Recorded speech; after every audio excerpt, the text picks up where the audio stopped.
So we're telling you about the real story of Thanksgiving, and it is very different from the one that you hear in government schools, wherein the Pilgrims, they met up with the Indians taught them how to grow some crap, and then everything was great. Maize. Rah, rah, rah. Well, truth is, according to documents by William Bradford, the governor of the Plymouth colony, back in 1621 and 1622, things were pretty bad, real bad, like starvation, famine, death, all kinds of awful things. And it turns out that it's because of how they'd economically organized. They were essentially running on a socialist system, or a communistic kind of distribution system, wherein people were expected to work, and they were expected to take the fruits of their labor and put them all together into the common stock.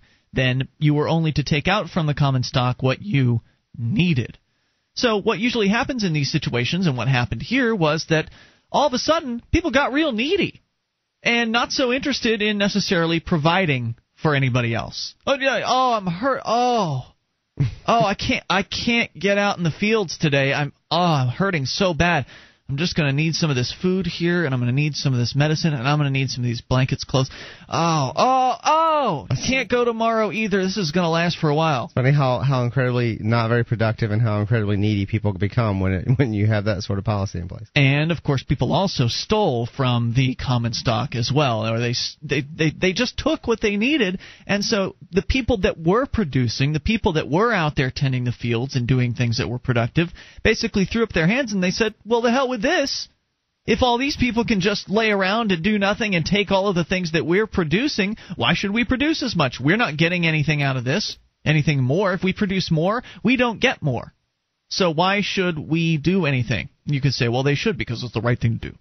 Well, you can say anything you want. Right. That doesn't make it true. That doesn't make it work. It is nice to give people things, and there's nothing wrong sharing's with it. Great. Right. It's absolutely it's really such trait. it's screwed up in the sense that if it's true, like if you believe that people are good in their inherent nature, then you don't need communism, and if you don't believe that people are good in their inherent nature, then it doesn't work. So yes. So either way, it really makes no sense regardless of what you think about human nature, it makes no sense to do it to think communism is going to help anyone. And it wasn't. It wasn't working. People were dying. Thieving was happening. It was awful. So they changed it. In 1623, Bradford abolished socialism. He gave each household in the colony a parcel of land and told them they could keep what they produced. Wow. Pretty radical, huh? Or trade it away as they saw fit because it was theirs. It's their property. They get to do with it as they please, which means some would trade, some would keep, some would trade and keep, some would do whatever the hell they wanted with it. And golly gee, that worked out. That's the definition of private property. In other words, he replaced socialism with a free market, and that was the end of famines. Many early groups of colonists set up socialist states, all with the same terrible results. At Jamestown, established in 1607, out of every shipload of settlers that arrived, less than half would survive their first 12 months in America. Most of the work was being done by only 1/5 of the men. The other 4/5 chose to be parasites. Again, why work? In the winter of 1609-10, called the Starving Time in Jamestown, the population fell from 500 to 60. Then the Jamestown colony was converted to a free market as well, and the results were every bit as dramatic as those at Plymouth. In 1614, Colony Secretary Ralph Hamer wrote that after the switch, there was, quote, plenty of food, which every man by his own industry may easily and doth procure. He also said that when the socialist system had prevailed that, quote, we reaped not so much corn from the labors of 30 men as 3 have done for themselves now. Now, I think that's a pretty powerful quote.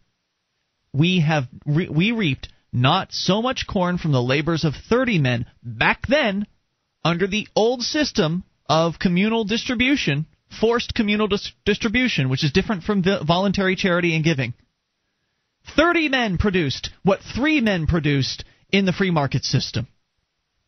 And they did it on their own volition, those 3 men. Because they had something to profit from. They had their families to feed. So, before these free markets were established, the colonists had nothing for which to be thankful. They were in the same situation as the Ethiopians are today, and for the same reasons. But after free markets were established, the resulting abundance was so dramatic that the annual Thanksgiving celebrations became common throughout the colonies, and in 1863, Thanksgiving became a national holiday. Thus, The real reason for Thanksgiving, deleted from the official story, is that socialism does not work.